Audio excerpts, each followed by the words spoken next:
Hello everyone, welcome to Portugal immigration diaries. बहुत ज़्यादा लोगों का ये सवाल है कि हमने एक दफ़ा फ़ी पे कर दिया आयमा को, लेकिन आयमा ने 406 यूरो दोबारा डिमांड की है और हमारे घर के एड्रेस के ऊपर एक मेल आई है, जो कि मैंने लास्ट वीडियो में भी बता दिया था आप लोगों को टिकटॉक पे, यूट्यूब पे। ये सवाल मेरे पास इतना ज़्यादा आ रहा है कि मैं इस वक्त अलबुफेरा आया हूँ और यहाँ पे भी मुझसे बहुत ज़्यादा लोगों ने सवाल किया है, लेकिन इसमें मैं आपको कुछ कन्फ्यूजन को दूर कर देता हूँ। तो ये कि आप लोगों को थोड़ा सा अपना कॉमन सेंस यूज़ करना चाहिए कि ऐसा नहीं है कि अगर आयमा ने आपको एक लेट्स सपोज एक आपको ईमेल कर दी कि अगर आपकी फाइल लॉग नहीं है, फाइल लॉग करें और आप 600 यूरो दें, तो इसका मतलब ये नहीं है कि आप भी 600 यूरो दे दें जिसकी फाइल लॉग हुई है। इसी तरह ये एक जैसे आप लोगों को इंडिया पाकिस्तान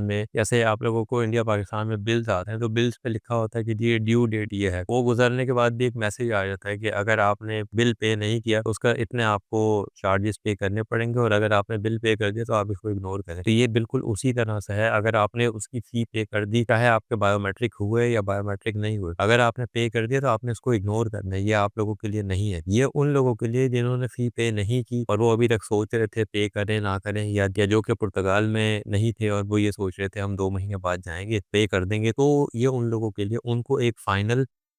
एक किस्म का एक नोटिस आया है और अब उनकी अमाउंट जो है वो थोड़ी-सी इंक्रीज़ कर दी है, 406 यूरो कर दी है। लेकिन इसमें सिर्फ़ और सिर्फ़ उनको भी यही करना चाहिए कि अगर उनकी चीज़ें मौजूद हैं और अब वो फ़ी पे करना चाह रहे हैं और वो पुर्तगाल आ गए हैं, तो ये उनके लिए। अदरवाइज़ जो जिन्होंने फ़ी पे कर दी, उनकी ईमेल्स आ गई, हो गई बायोमेट्रिक, उनका इससे कोई ताल्लुक नहीं। जिन्होंने फ़ी पे कर दी, उनके बायोमेट्रिक नहीं हुए, उनका भी इससे कोई ताल्लुक नहीं है, क्योंकि आपके पास एक प्रूफ़ है कि हमने ये फ़ी पे कर दी है। हाँ, अगर किसी ने वो रेफ़रेंस जनरेट करके रखा हुआ था और अब वो ट्राई कर रहा है, ख़ास तौर पे इसकी डेट गुज़र जाने के बाद, तो फिर मुझे नहीं लगता कि इस पे कोई बात बनेगी और फ़ी पे करनी भी नहीं चाहिए उस सूरत में कि अगर आपकी ये वाली डेट भी गुज़र जाती है और आप सोचें कि ये फ़ी पे कर दें और आयमा शायद हमें दोबारा से कोई ऑप्शन दे दे। तो ये एक लास्ट मुझे लगता है कि क्लोज़िंग वाला पीरियड है कि आयमा जो है चाह रहा है कि जो भी लोग रह गए हैं उनके बायोमेट्रिक करके हम इस चैप्टर को एक तरफ करें, और मुझे लगता है कि उसके बाद जाके ये 4 जून के बाद वाले जो केसेज़ हैं उनको ये डील करेंगे। जब ये वाले सारे मामलात क्लोज़ हो जाएँगे, फिर ये 4 जून वालों को ईमेल्स करना शुरू करेंगे और उस पे डॉक्यूमेंट्स लेना स्टार्ट करेंगे, जो भी इनको रिक्वायर्ड डॉक्यूमेंट्स हैं।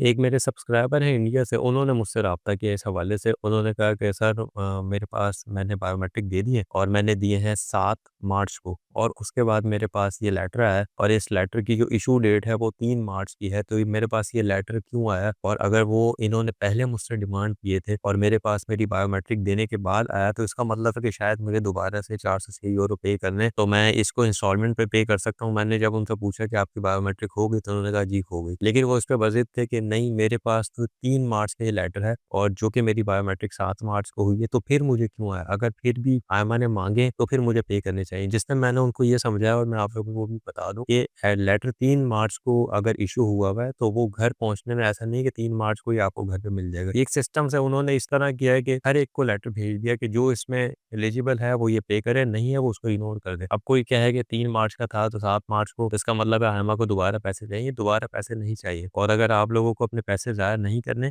तो दोबारा फ़ी पे करने की ज़रूरत नहीं है। अगर आप लोगों की बायोमेट्रिक हो गई है, तो ठीक है, फिर आप उसको इग्नोर करें, अपने वो वाले डॉक्यूमेंट्स को सँभाल के रखें, और कल को अगर आयमा आपसे कहे कि जी आपने फ़ी पे नहीं की, तो आप बता सकते हैं मेरी फ़ी भी पे हुई और मेरे बायोमेट्रिक भी इस डेट को हो गए थे। उसके बाद मुझे लेटर आया, तभी मैंने इसको इग्नोर कर दी। ये सिर्फ़ और सिर्फ़ उन्हीं के लिए, जैसे मैं अभी आपको बता रहा हूँ, कि अगर आप लोगों ने बायोमेट्रिक नहीं दिए, तो एक किस्म का एक ये जैसे ड्यू डेट बिल गुज़रने के बाद एक होती है कि ड्यू डेट ये है, इसके बाद आपकी फ़ी इतनी नहीं इतनी होगी, और अगर वो भी आप नहीं पे करते, तो ऐसा नहीं कि पूरी ज़िंदगी में आप कभी भी 400 यूरो पे करते हो, उसमें टाइम फ्रेम दे दिया है कि ये टाइम फ्रेम है, इस टाइम पे अगर दे देते हैं तो ठीक है, अदरवाइज़ फिर आप जो है इस में पार्टिसिपेट करने के एलिजिबल नहीं है। तो अगर वीडियो आप लोगों को पसंद आई हो, तो अपने उन दोस्तों के साथ शेयर करें जिनके भी बायोमेट्रिक हो गए और उनको ये मेल आई दी है उनके घर के एड्रेस पे, ताकि वो इस परेशानी से बच सकें। अभी के लिए इतना ही, नेक्स्ट वीडियो में आपसे मिलेंगे। शुक्रिया।